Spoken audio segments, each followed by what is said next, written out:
Sa sandaling bumukas ang otomatikong pinto ng Ninoy Aquino International Airport, sinalubong ako ng isang pader ng init. Hindi ito yung uri ng init na nararanasan mo sa Europa kapag tag-araw, yung tuyo at masarap sa balat. Hindi. Ang init sa Maynila ay may bigat. Basa, malagkit, at tila kumakapit sa iyong lalamunan. Amoy ito ng pinaghalong gasolina, alikabok, pawis. At isang kakaibang aroma na matatagpuan lang sa mga papaunlad na bansa, ang amoy ng pag-asa at desperasyon na pinaghalo. Hila-hila ko ang aking Rimowa luggage na naglalaman ng camera equipment na nagkakahalaga ng mahigit Euros 50. 000, humakbang ako palabas sa sementadong bangketa, habang ang ingay ng mga busina at sigawan ng mga security guard ay bumibiyak sa aking pandinig. Hindi ako narito para magbakasyon. Hindi ako narito para mag-selfie sa Boracay o lumangoy sa Palawan. Ako si Ana. Isang documentary journalist mula sa Germany. Sa lengguwahe ng aming industriya. Isa akong merchant of misery o mangangalakal ng lungkot. Binuksan ko ang aking telepono at muling binasa ang email mula sa aking editor-in-chief sa Berlin kaninang umaga. Maikli lang ito, parang isang sentensya ng kamatayan, pero malinaw ang utos. Ana. Kailangan namin ng isa 0-minute documentary. Ang pamagat, ang nawawalang paraiso. Hanapin mo ang pinakamahihirap na lugar sa Maynila. Hanapin mo ang pinakamalulungkot na mukha. Kung maaari, gusto kong umiiyak sila sa harap ng kamera habang kinakain ang tira-tirang pagkain. Ang mga manonood sa Europa ay sawang-sawa na sa balita tungkol sa ekonomiya. Kailangan nila ng drama mula sa third world para maramdaman nilang maswerte sila sa buhay nila. Mayroon kang 5 araw. 5 araw. Wala nang hihigit pa. Tiningnan ko ang aking relo. 2:00 ng hapon. Sa utak ko, plansado na ang plano. Unang araw, scouting sa mga slum area. Ikalawang araw, interviews. Ikatlong araw, brawl shots ng basura at baha. Ika-4 at huling araw. Pag-impake at paglipad pabalik sa sibilisasyon. Isang operasyong walang emosyon, pulido, at propesyonal. Para sa akin, ang Pilipinas ay hindi isang bansa. Ito ay isang sipaksa. Isang malaking bodega ng kahirapan at kaguluhan. Ang kailangan ko lang gawin ay dukutin ang mga imahe ng pagdurusa, ilagay sa memory card, at ipalabas sa mga 4 screen sa Berlin at Paris. Pumara ako ng taxi. Isang puting Toyota na lumana, medyo yupi ang bumper sa likod. At tila nakipagbuno na sa EDSA ng ilang dekada. Ang driver ay isang lalaking nasa edad 40, maitim ang balat dahil sa araw, at may nakasabit na rosaryo at sampagita sa rearview mirror. Good afternoon, ma'am. Welcome to the Philippines. Bati niya nang may malapad ng ngiti. Kulang ng isang ngipin sa harap, pero parang hindi niya ito ikinahihiya. Hindi ako umiti pabalik. Tumango lang ako ng bahagya, sapat para hindi matawag na bastos, pero sapat din para maglagay ng pader sa pagitan namin. Ako ang amo. Siya ang magdadala sa akin. Sa Manila Hotel, utos ko habang nakatingin sa aking cellphone. Umungol ang makina ng sasakyan at sumisid kami sa magulong kalsada ng Nde Expressway. Dito. Walang sinusunod na linya. Ang mga sasakyan ay parang tubig na dumadaloy kung saan may puwang. Ang mga motorsiklo ay sumisingit na parang mga lamok sa pagitan ng mga higanteng bus. Mula sa bintana, napuno ng fingerprints. Pinanood ko ang Maynila na parang isang pelikulang luma. Nakita ko ang mga gusali na pinaghalo-halong moderno at bulok. Sa ilalim ng tulay, may mga pamilyang nakatira sa mga barong-barong na gawa sa plywood at yerong kinakalawang. Pero sa kabila ng dumi, may mga nakasampay na makukulay na damit na parang watawat ng paglaban. Sa mga kanto, nakita ko ang mga lalaking nakatambay, walang pang itaas, umiinom ng soft drinks sa plastic at nagtatawanan. Hindi ba sila nagtatrabaho? Ito ang unang tanong na pumasok sa isip ko. Sa bansa namin, sa oras na ito, lahat ay nakayuko sa harap ng computer. Dito, parang huminto ang oras. Ang bagal. Ang init. Nakakairita. Ito ang mukha ng katamaran at kawalan ng pag-asa na gusto kong kunan. Inilabas ko ang aking notebook at nagsulat. Scene 1, traffic at kaguluhan, simbolo ng kawalan ng disiplina. Scene 2, mga tambay sa kanto, simbolo ng kawalan ng trabaho. Scene 3, mga barong-barong sa tabing ilog, ang pamana ng kahirapan. Napangisi ako. Ang dali lang pala. Kusang lumalabas ang script. First time niyo po dito, ma'am? Tanong ng driver habang nakatingin sa salamin. Bumuntong hininga ako. Matipid kong sagot habang nagkukunwaring busy sa cellphone. Ay naku, mag-enjoy po kayo. Maganda dito kahit mainit. Ang mga tao, masayahin. Napataas ang kilay ko. Masaya? Paano mo sasabihing masaya kung nagmamaneho ka ng lumang taxi sa gitna ng impyernong traffic na ito? Ito ang problema sa kanila. Masyadong mapagtiis. O baka naman takot lang silang harapin ang katotohanan. Hindi ba mahirap ang buhay dito? Tanong ko, medyo may halong hamon. Nabasa ko sa balita, mataas ang presyo ng gasolina, maraming walang trabaho. Tumahimik sandali ang driver habang umiiwas sa isang jeepney na nagbubuga ng itim na usok. Mahirap po talaga, ma'am, sagot niya, pero naroon pa rin ang gaan sa kanyang boses. Pero kung puro reklamo, wala namang mangyayari. Sabi nga namin dito, bahala na. Basta sama-sama ang pamilya, maitatawid din yan. Ang Pilipino po, sanay sa bagyo. Tumutumba. Pero tumatayo ulit. Klitsch! Gasgas na linyahan. Binura ko siya sa listahan ng i-interviewin ko. Ayoko ng mga taong resilient.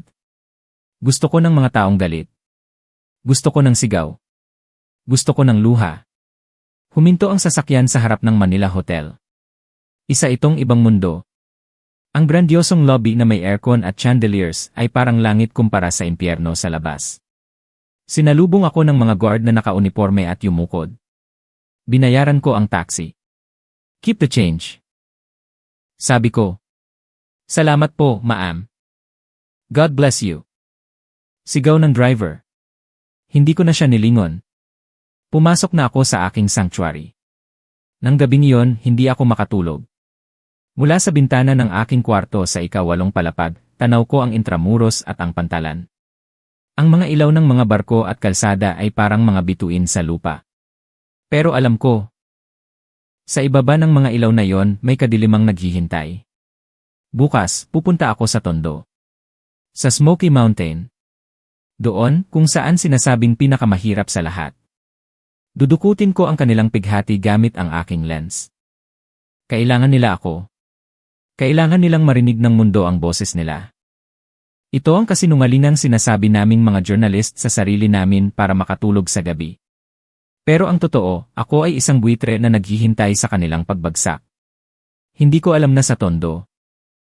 Ang buitre ang magiging biktima ng isang matinding leksyon. Nakatayo ako sa gitna ng isang eskinita sa Tondo kinabukasan. Ayon sa research ko, ito ang pipusod ng kahirapan sa Maynila. Ang amoy ng kanal ay nanunuot sa ilong, halo-halong amoy ng nabubulok na basura, pritong isda. At sabong panlaba. Ang lupa ay maputik at maitim. Kasama ko ang aking fixer at interpreter na si Jojo. Payat si Jojo, laging alerto ang mata, parang laging nag-aabang kung may sisikwat ng gamit namin. Hanapan mo ako ng babae, utos ko kay Jojo habang sinisilip ang viewfinder. Yung matanda na. Yung mukhang pagod na pagod. Yung kayang magpaiyak ng audience. Tumango si Jojo at dinala ako sa mas looban pa. Huminto kami sa tapat ng isang maliit na karinderya na gawa sa pinagtagpi-tagping kahoy. May isang malaking kaldero na nakasalang sa ulingan. Ang usok ay mabango, amoy luya, bawang, at manok. Ang nagtitinda ay isang babaeng nasa edad 60. Kuba na ang likod at ang mukha ay parang mapa ng kahirapan dahil sa dami ng kulubot. Pero mabilis ang kanyang kilos sa pagsandok ng lugaw. Siya si Nanay Rosa, bulong ni Jojo. Biyuda. Nagpapalaki ng 3 apo na iniwan ng anak niyang nag-off-toy pero hindi na bumalik. Nung nakaraang bagyo, inabot ng baha hanggang bubong ang bahay nila. Bingo! Ito na. Hindi lang ito basta kwento, ito ay ginto. Binuksan ko ang kamera. Recording. Walang paalam, lumapit ako. Inilapit ko ang lens sa kanyang nanginginig na mga kamay habang naghihiwa ng kalamansi. Gusto kong makita ng mga manonood sa Berlin ang dumi sa kuko niya. Ang pawis sa noo niya. Magandang umaga, bati ko sa wikang Ingles na agad isinali ni Jojo. Wala akong ngiti. Trabaho ito. Tumingala si Nanay Rosa. Hindi siya nagulat sa malaking kamera. Sanay na siguro silang ginagawang atraksyon ng mga dayuhan. Tumango lang siya. Nanay, pwede ba akong magtanong, banat ko agad. Mahirap ang buhay dito, hindi ba? Galit ka ba sa gobyerno? Galit ka ba sa mundo dahil pinabayaan ka nila? Isinalin ni Jojo ang tanong. Medyo nanginginig ang boses niya, nahihiya sa talas ng tanong ko. Tumigil si Nanay Rosa sa pagsandok. Tumingin siya sa lens ng kamera. Tahimik. Hinihintay ko ang luha. Hinihintay ko ang sumbat. Sige na. Nanay. Ibigay mo sa akin ang galit mo. Pero hindi siya umiyak. Kumuha siya ng isang mangkok. Nagsandok ng mainit na lugaw. Nilagyan niya ng maraming bawang, spring onions, at isang buong itlog. Inabot niya ito sa akin. Iniwas ko ang kamera. Excuse me? Sabi ko, naguguluhan. Kumain ka na ba? Tanong niya. Ang boses niya ay paos pero malambing. Parang boses ng lola ko bago siya namatay. Natigilan ako. Ano daw? Tinatanong ko siya tungkol sa kahirapan niya, tapos tatanungin niya ako kung kumain na ako. Hindi ako nagugutom, tanggi ko. I'm working.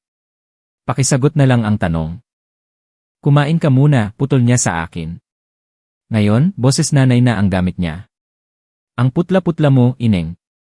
Mukha kang sasimatan. Kayo bang mga taga-ibang bansa, hindi uso ang agahan? Akmang dudukot ako sa bulsa ko. Wala akong barya. Depensa ko. Tumawa si Nanay Rosa. Kitang-kita ang gilagid niya. Sino bang humihingi ng bayad? Bisita ka dito. Sa Tondo, kahit mahirap kami, hindi kami nagugutom sa pakikisama. Sige na, higupin mo yan habang mainit. Tiningnan ko ang mangkok sa kamay ko. Tiningnan ko si Nanay Rosa. At tiningnan ko ang sarili ko, naka Ralph Lauren shirt, may hawak na Euros 50,000 na kamera. Siya, na halos walang-wala, ay nagbibigay sa akin. Ang tanong na, kumain ka na ba, ay hindi lang tanong. Ito ay isang sampal sa aking pagkatao. Sinira nito ang script na inihanda ko. Gusto ko silang maging kawawa. Pero pinili nilang maging imapagbigay. Napaupo ako sa bank na gawa sa kawayan. Ang init ng lugaw ay tumagos sa sikmura ko. Bakit? Tanong ko. Bakit niyo ako binibigyan? Umupo si Nanay Rosa sa tabi ko at nagpaypay. Anak. Ang kahirapan sa pera nakikita ng mata. Pero ang kahirapan sa puso, ikaw lang ang nakakaramdam. Ayokong maramdaman mong iba ka dito. Tao ka, tao ako. Kapag may gutom, pinapakain. Yan ang batas ng tao. Dignidad. Iyon ang salitang nawaglit sa diksyonaryo ko. Nang umagang iyon, wala akong naiuwing footage ng pagdurusa. Sa halip, nakuha ko ang pinakamasarap na almusal sa tanang buhay ko mula sa isang babaeng akala ko ay wala nang maibibigay. Pero matigas ang ulo ko. Ang pride ko bilang Western journalist ay hindi basta-basta susuko. Exception lang yon, sabi ko sa sarili ko pagbalik sa hotel. Swerte lang na mabait si nanay. Kailangan ko ng patunay na impyerno ang lugar na ito. Kung hindi ko makita ang lungkot sa araw, hahanapin ko ito sa dilim. Jojo, utos ko sa telepono. Mamayang gabi. Pupunta tayo sa Beseco compound. Sa pinakadulo. Gusto kong makita ang panganib. Maam-ana, delikado po dun kapag gabi, tutol ni Jojo. Maraming adik, maraming gang. Huwag kang makulit. 8 oras yan. Sunduin mo ako. 8:00 ng gabi. Ang Baseco ay parang ibang planeta. Walang ilaw sa mga poste. Ang tanging liwanag ay galing sa mga bintana ng mga bahay na dikit-dikit. Ang lupa ay maputik. Rinig na rinig ang tahol ng mga aso at ang basag na tunog ng videoke sa di kalayuan. Naglakad kami papasok.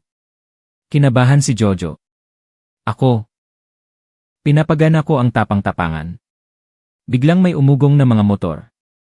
Room! Room! 3 tricycle ang humarang sa daraanan namin. Puno ng mga lalaking nakahubad, puro tattoo ang katawan, may dragon, may ahas. May mga peklat ng saksak.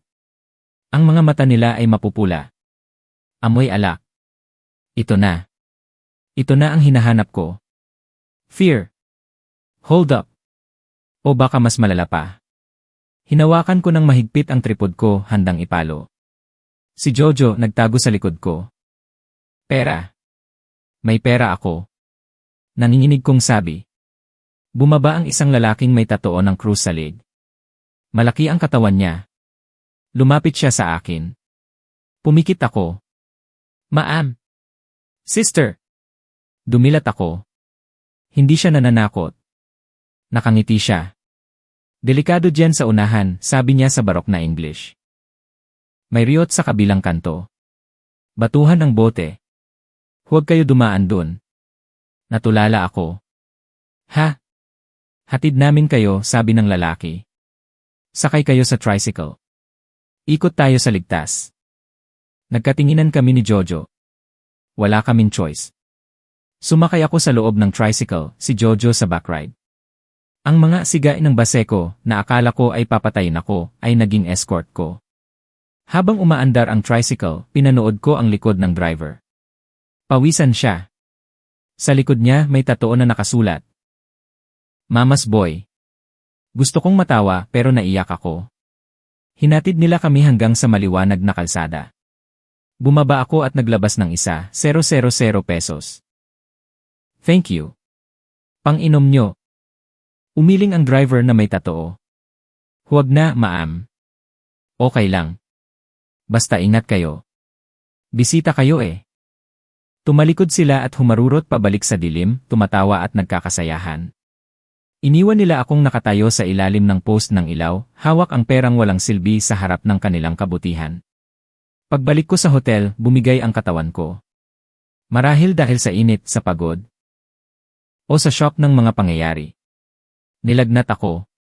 Kinabukasan, hindi ako makabangon. Ang ulo ko ay parang binibiyak. Mag-isa ako sa kwarto. Ang do not disturb sign ay nakasabit. Naisip ko kung mamamatay ako dito. Aabutin pa ng ilang araw bago ako matagpuan ng housekeeping. Tok. Tok. Tok. Sino yon? Pinilit kong bumangon at buksan ang pinto. Si Jojo. At kasama niya si Kuya Ben, yung taxi driver noong unang araw. Ma'am Ana. Hindi ka sumasagot sa tawag, sabi ni Jojo, halatang nag-aalala. Si Kuya Ben, nag-alala din, sabi niya baka daw napano ka na. Pumasok sila. May dala silang plastic.